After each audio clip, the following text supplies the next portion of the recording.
मेरे प्रिय भाई और बहनों, सभी लोगों को जय यीशु। आज रविवार का दिन और आप लोगों में से बहुत लोग आज चर्च जाएंगे, मिस्सा बलिदान में भाग लेंगे, प्रभु का वचन सुनेंगे अपने पुरोहितों के द्वारा।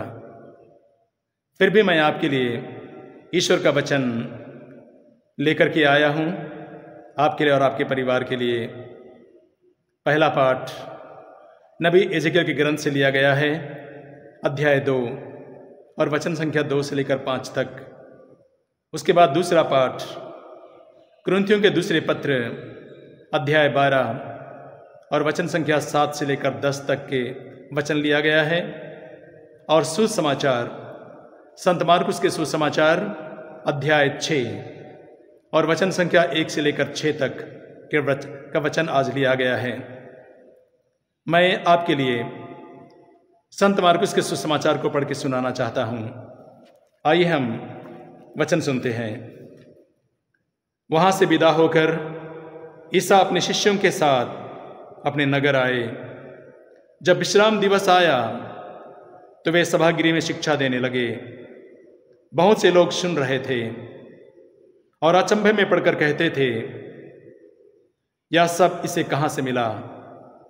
या कौन सा ज्ञान है जो इसे दिया गया है? जो ये महान चमत्कार दिखाता है, ये क्या है? क्या यह वही बढ़ाई नहीं, मरियम का बेटा, याकूब, यूसुफ, जूदस और सिमोन का भाई?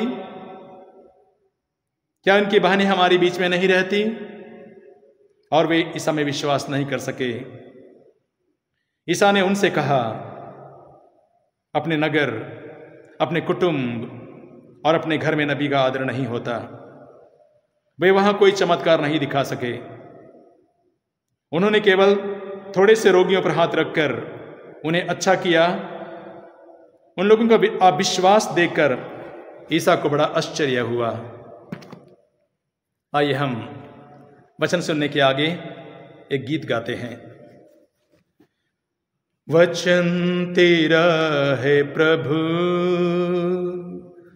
जीवन की ज्योति है। वचन तेरा है गुरु, अनंत जीवन है। दिव्य वचन तेरा भक्ति से सुन लूंगा। मधुर वचन तेरा दिल से मैं मानूंगा। भूख मिटाता है अमर वचन तेरा, प्यास बुझाता है मीठा वचन तेरा। दिव्य वचन तेरा भक्ति से सुन लूंगा। मधुर वचन तेरा दिल से मैं मानूंगा। दिल से मैं मानूंगा। मेरे प्रिय भाई और बहनों, आज के सुसमाचार में और पाठों में भी हम जो वचन सुनते हैं, हम आज विशेष रूप से सुसमाचार में देखते हैं जहाँ प्रभु यीशु कहते हैं कि अपने नगर, अपने कुटुंब और अपने घर में नबी का आदर नहीं होता। आज के पहले पाठ में हम देखेंगे जो नबी एजेकियल के ग्रंथ से लिया गया है, अध्याय 2 और वचन संख्या 2 से लेकर 5 तक।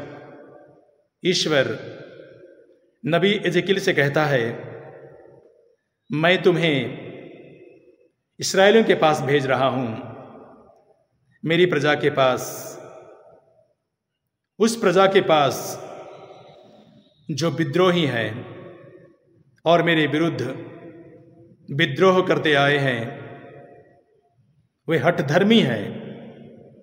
उनके पूर्वज और उनके वंशज वे हठधर्मी हैं और मेरे प्रति विद्रोह करते आए हैं। उसके बाद ईश्वर यिर्मयाह नबी से कहता है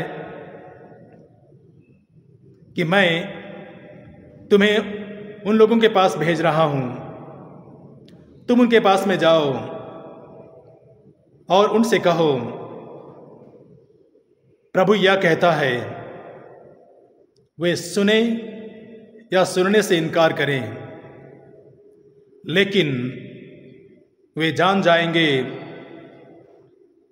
कि एक नबी उत्पन्न हुआ है। मेरे प्रिय भाई और बहनों, नबी कौन है?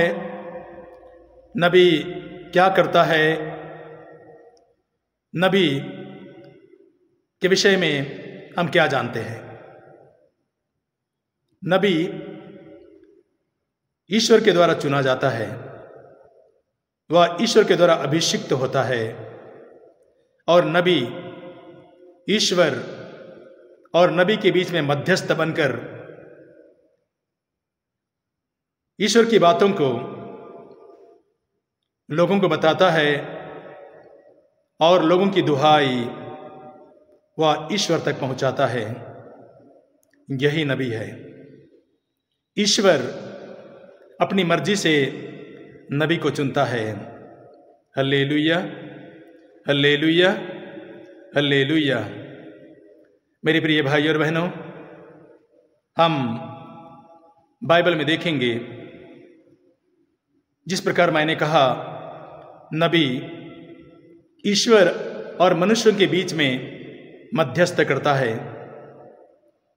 जब इस्राएली लोगों को ईश्वर ने मिस्र की गुलामी से बाहर निकाला और जब वे लोग सीनाई पर्वत पर आए, तब ईश्वर ने मूसा नबी को सीनाई पर्वत पर बुलाया और उन्हें 10 आज्ञाएं देना चाहा। और मूसा ईश्वर के सान्निध्य में 40 दिन और 40 रात सीनाई पर्वत पर ईश्वर से 10 आज्ञाएं ग्रहण कर रहा था। उस वक्त इन 40 दिन के दरमियान हम देखेंगे इस्राएली लोग जो ईश्वर की प्रजा हैं, अपने परमेश्वर को भूल गए और उन्होंने सोने का देवता बनाया और वे उसकी आराधना पूजा करने लगे, और उन्होंने कहा, यही तुम्हारा ईश्वर है। यहां पर ईश्वर का क्रोध भड़क उठा और ईश्वर मूसा नबी से कहता है, इस्राएली प्रजा कितनी हठधर्मी है। मैं चाहता हूं कि मैं इसका सर्वनाश कर दूं। मैं चाहता हूं कि मेरा क्रोध भड़क उठे और इनका नामो निशान मिटा दे। हम देखेंगे निर्गमन ग्रंथ अध्याय 32 और वचन संख्या 9 में लिखा है, तब मूसा नबी ईश्वर और नबी के बीच में, ईश्वर और अपनी प्रजा के बीच में खड़ा होकर कहता है, ईश्वर अपना क्रोध शांत कर। लोगों को, मिस्रियों को यह कहने का मौका ना मिले कि ईश्वर ने बुरे उद्देश्य से अपनी प्रजा को बाहर निकाला और पहाड़ों के बीच में उन्हें मार डाला और उन्हें पृथ्वी पर से मिटा दिया। मिस्रियों को और लोगों को यह कहने का मौका ना मिले। इसलिए मूसा नबी ईश्वर से कहता है, अपना क्रोधाग्नि को शांत कर। उसके बाद मूसा नबी अपने लोगों के बीच में आता है, जिसको हम देखेंगे निर्गमन ग्रंथ अध्याय 32 और वचन संख्या 30 से लेकर 32 तक में देखेंगे, जहां मूसा नबी लोगों से बातें हुए कहता है, तुम लोगों ने घोर पाप किया है, तुम लोगों ने घोर पाप किया है। मैं पर्वत पर प्रभु के पास जा रहा हूं, अगर हो सकेगा तो मैं तुम्हारे पापों का प्रायश्चित करूंगा। अगर हो सके तो मैं तुम्हारे पापों का प्रायश्चित करूंगा। और मूसा नबी ईश्वर के पास पहुंचता है और ईश्वर से कहता है, प्रभु, तेरी इन प्रजा ने घोर अपराध किया है। यदि हो सके, ओह यदि हो सके तो तेरे प्रजा की अपराध क्षमा कर, नहीं तो मेरा नाम अपनी लिखी हुई पुस्तक से मिटा दे। इस प्रकार मूसा नबी ईश्वर और अपनी प्रजा के बीच में मध्यस्थ बनकर दुहाई देता है, प्रभु से प्रार्थना करता है। यही नबी का काम होता है। हम बाइबल में देखेंगे यिर्मयाह नबी के ग्रंथ में अध्याय 1 और वचन संख्या 6 से लेकर 10 तक में देखेंगे, जहां ईश्वर यिर्मयाह नबी से कहता है, तुम ये मत कहना कि मैं तो बच्चा हूं, मुझे बोलना नहीं आता। ये मत कहना कि मैं तो बच्चा हूं, मुझे बोलना नहीं आता। मैं तुम्हें जिन लोगों के पास भेजूंगा, तुम उनके पास जाओगे, और मैं जो तुमसे कहूंगा तुम उनसे वही कहोगे।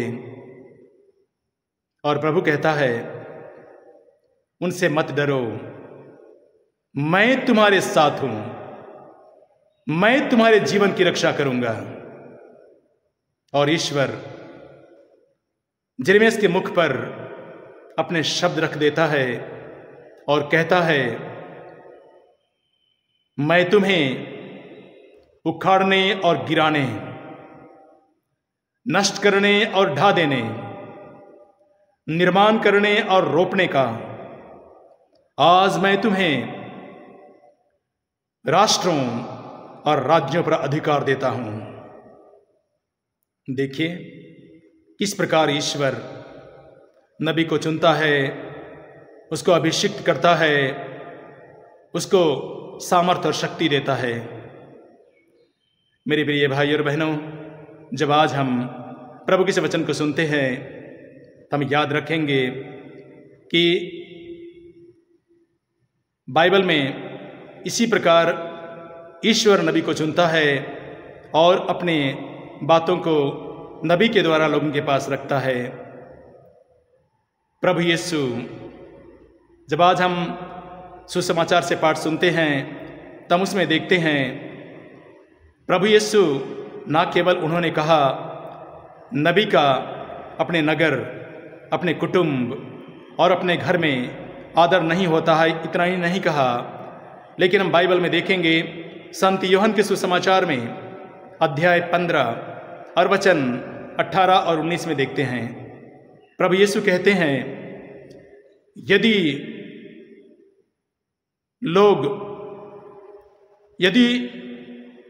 तुम्हारा कोई लोग तुम्हें स्वीकार ना करें,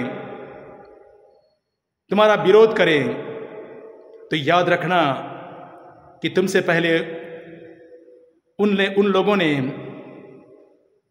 मेरे विरुद्ध अपराध किया है। यदि संसार तुमसे बैर करे तो याद रखो तुमसे पहले उसने मुझसे बैर किया है। यदि तुम संसार के होते तो संसार तुम्हें अपना समझकर प्यार करता, परंतु तुम संसार के नहीं हो, क्योंकि मैंने तुम्हें संसार में से चुन लिया है, इसलिए संसार तुमसे बैर करता है। मेरे मित्रों, जो भी कि प्रभु यीशु जब अपने नगर में आए, लोगों ने प्रभु पर विश्वास नहीं किया, प्रभु ने वहाँ कोई चमत्कार नहीं दिखा पाया, फिर भी प्रभु यीशु कुछ लोगों पर अपने पवित्र हाथ को रखकर बीमार लोगों को चंगा किया। प्रभु ने भला कार्य करना नहीं छोड़ा। प्रभु यीशु कहते हैं, तुम संसार की ज्योति हो। संत मत्ती के सुसमाचार में अध्याय 5 वचन संख्या 14 से लेकर 16 तक में देखेंगे। प्रभु यीशु कहते हैं, तुम संसार की ज्योति हो। पहाड़ पर बसा हुआ नगर छिप नहीं सकता है। लोग दीपक जलाकर पैमाने के नीचे नहीं बल्कि दीवट पर रखते हैं, जिससे वह सबको प्रकाश देता है। उसी प्रकार तुम्हारी ज्योति मनुष्यों के सामने चमकती रहे, जिससे लोग तुम्हारे भले कर्मों को देखकर पिता ईश्वर की महिमा करें। प्रभु ने भला कार्य करना नहीं छोड़ा। उसी प्रकार हमें भी अपने जीवन में, जब प्रभु ने हमें बुलाया है, चुना है, हम प्रभु के नबी हैं, प्रभु के पुरोहित हैं, तो हमें भी भला कार्य करने से हमें पीछे हटने की जरूरत नहीं है। हमें भला कार्य करते जाना है। हम आज के दूसरे पाठ में संत पौलुस की बातों पर ध्यान दें। संत पौलुस कहते हैं, ईश्वर ने मुझे इतनी कृपाएं दी है, मेरे जीवन में प्रभु का इतना अनुग्रह है कि मैं प्रभु के वचन की घोषणा करता हूं और मुझ पर बहुत असाधारण बातों को प्रकट किया गया है।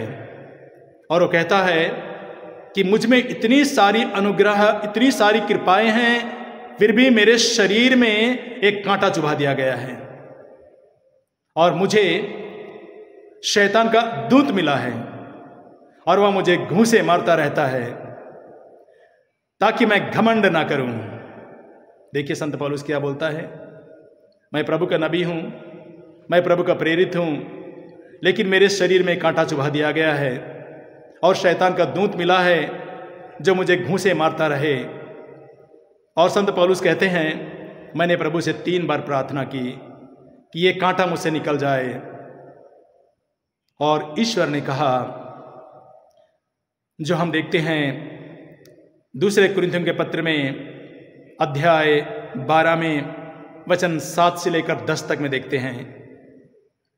संत पौलुस कहते हैं, वचन में प्रभु कहता है, तुम्हारी दुर्बलता में मेरा सामर्थ्य पूर्ण रूप से प्रकट होता है। इसलिए संत पौलुस कहते हैं, ईश्वर कहता है तुम्हारी दुर्बलता में मेरा सामर्थ्य पूर्ण रूप से प्रकट होता है। इसलिए संत पौलुस कहते हैं, जब मैं दुर्बल हूं तभी बलवान हूं।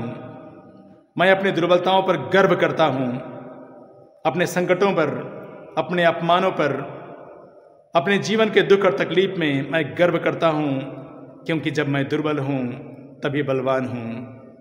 मेरे प्रिय भाई और बहनों, आज हम जब प्रभु के वचन को सुनते हैं, आइए हम आपके पुरोहितों के लिए प्रार्थना करें, आपके नबियों के लिए प्रार्थना करें, जिनके द्वारा हमें और हमारे परिवार के लोगों को आशीष मिलता है।